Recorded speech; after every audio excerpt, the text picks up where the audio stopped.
on est toujours bien accueillis. On est facteur de paix pour tout le monde. Je crois que c'est aussi important. On n'y va pas que pour les détenus qui s'inscrivent à l'aumônerie catholique. On doit témoigner de quelqu'un.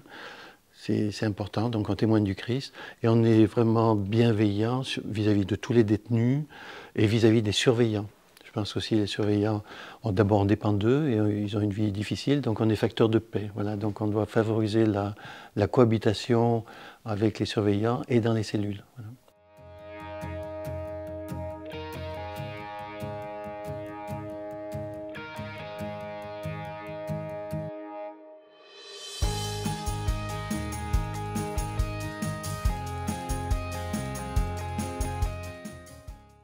Alors, aumônier de prison, d'abord, on est une équipe, c'est-à-dire on ne va jamais en détention seul, on porte la mission en équipe. Et ça, vous avez vu, on se réunit régulièrement, la dimension de équipe. On est service d'église, voilà. D'abord, on est envoyé par l'église auprès de ces personnes particulièrement pauvres, au sens biblique du terme, et dans un endroit où il ne peut pas venir au culte ou à la messe, etc. Donc l'Église va à eux.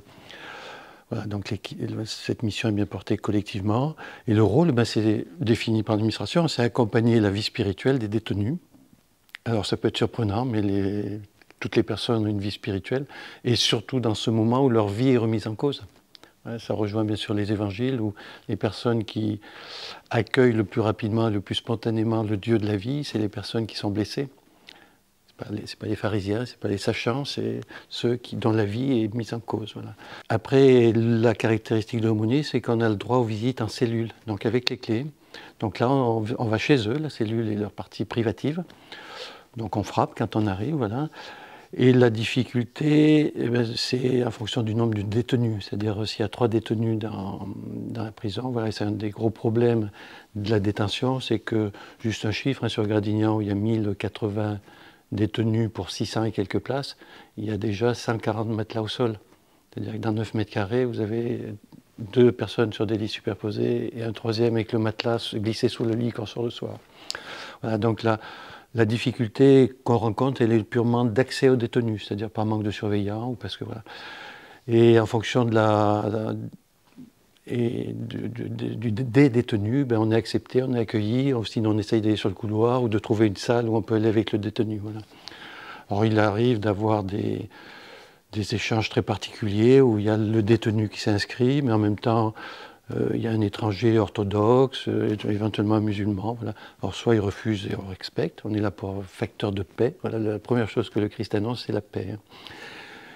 Soit les personnes acceptent, et chacun dans sa religion prie un peu ensemble. Voilà, donc c'est des moments assez émouvants où on vit là ce qu'on appelle le communisme du peuple. Voilà, parce que dans la misère, l'homme tourne son cœur vers Dieu. Voilà.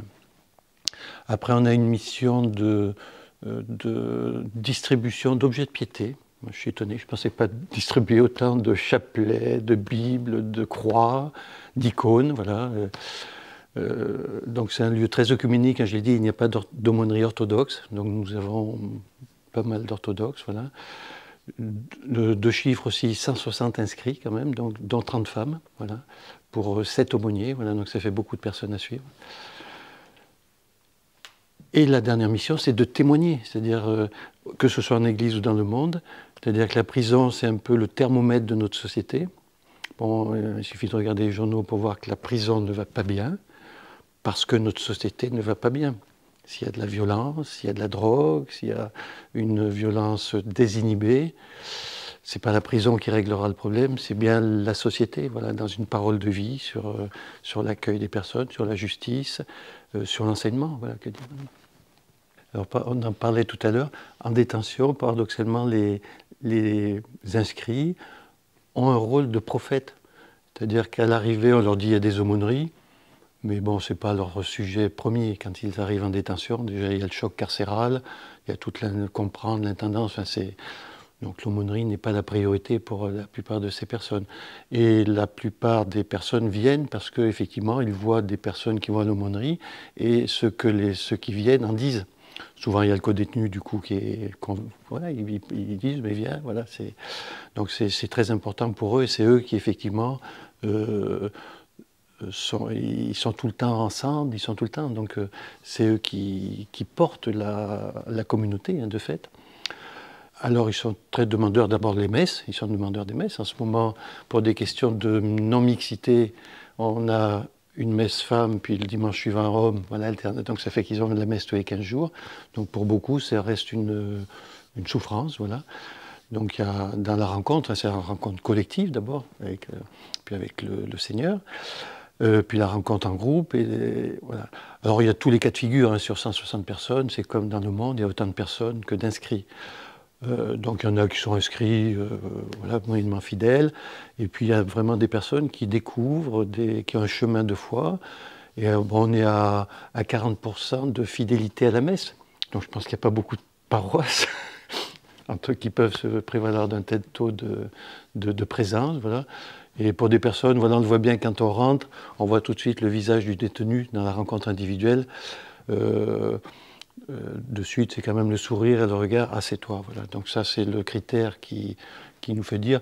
Après, c'est leur liberté. Et paradoxalement, la détention est un lieu de grande liberté dans les relations, c'est-à-dire si le détenu est fatigué, il le dit, s'il n'a pas envie de venir, il le dit.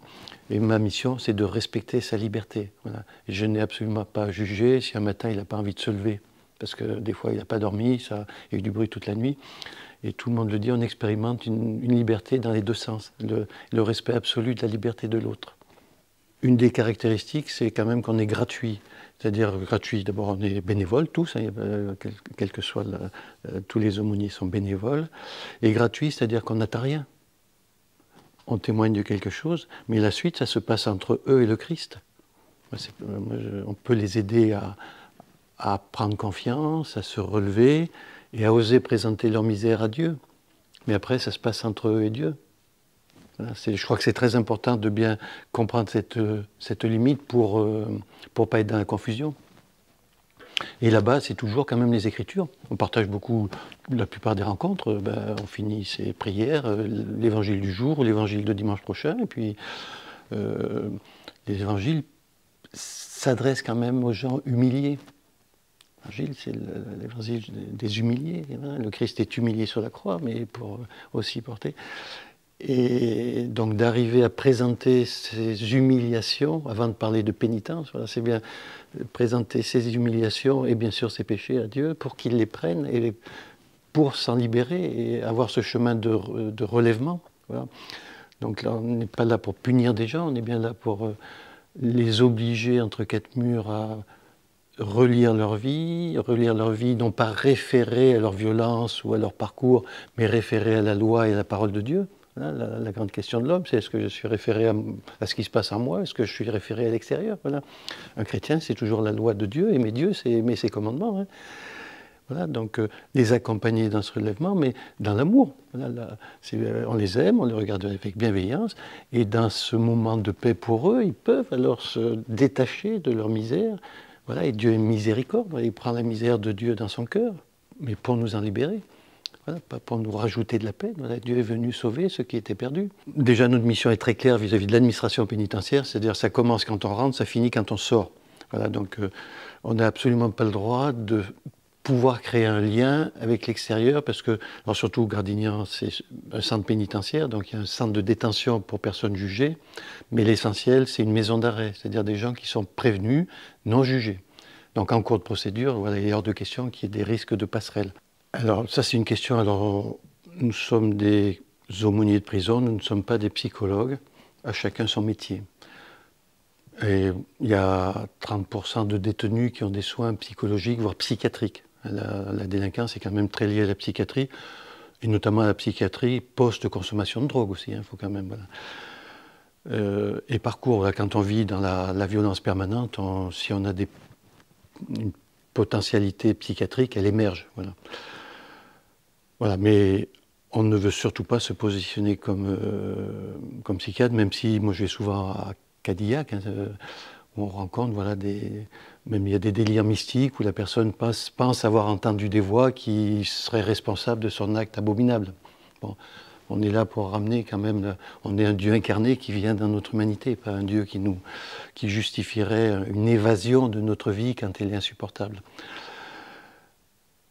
Après, donc, on touche le même contenu psychologique. Tout passe par la psychologie de l'homme. Quand Pierre a peur, c'est bien sa psychologie qui est en jeu. Sauf qu'il y a les ressources psychologiques. Nous, on arrive avec les ressources spirituelles de la parole de Dieu et de l'Esprit Saint. On est là pour être dans la bienveillance, aider à une personne à se relever, mais après, ça se passe bien entre lui et Dieu. Voilà. Donc je reviens, c'est important de ne pas être dans la confusion. On touche le même matériau que les psychologues, mais on n'y va pas du tout avec les mêmes moyens. Voilà. 5 fois par an, on a 1h30 de relecture en équipe avec une psychologue, où là, on verbalise nos incompréhensions et notre vécu. Toute personne est touchée par ce qu'elle entend. Voilà, on oublie que le cœur de l'homme est la somme de ses expériences, et parfois masqué. Voilà. Et donc il est important de verbaliser les choses qui nous surprennent, qui nous font mal, parce que si on ne les verbalise pas, on peut nous-mêmes être abîmés. Hein. Et ça c'est vrai dans les familles, c'est vrai dans toute vie spirituelle. Voilà, il est important de verbaliser. Donc voilà, cette professionnelle, là, du coup, a un regard sur notre vécu et sur nos partages, et ça permet entre les aumôniers aussi de partager nos pratiques, nos vécus, nos questionnements. Voilà. On l'a eu récemment et je trouve que ça parle beaucoup de la mission, mais aussi de toute l'Église, c'est le Bartimée. Et il me semble que là, on a bien le rôle de l'aumônier. Voilà, je suis envoyé par l'Église et je traduis ça, confiance, lève-toi, il t'appelle. Et ce qui est important, c'est la suite. C'est-à-dire que la suite, cela permet la rencontre personnelle de Bartimée avec Jésus. Bartimée n'est plus mendiant. Il devient mendiant de Dieu. Voilà. Et de cette rencontre personnelle, eh ben, il retrouve la vue. Et de retrouver la vue, il suit la foule. Donc l'œuvre de miséricorde a fait croître la foule et l'a convertie. Elle est là, la conversion.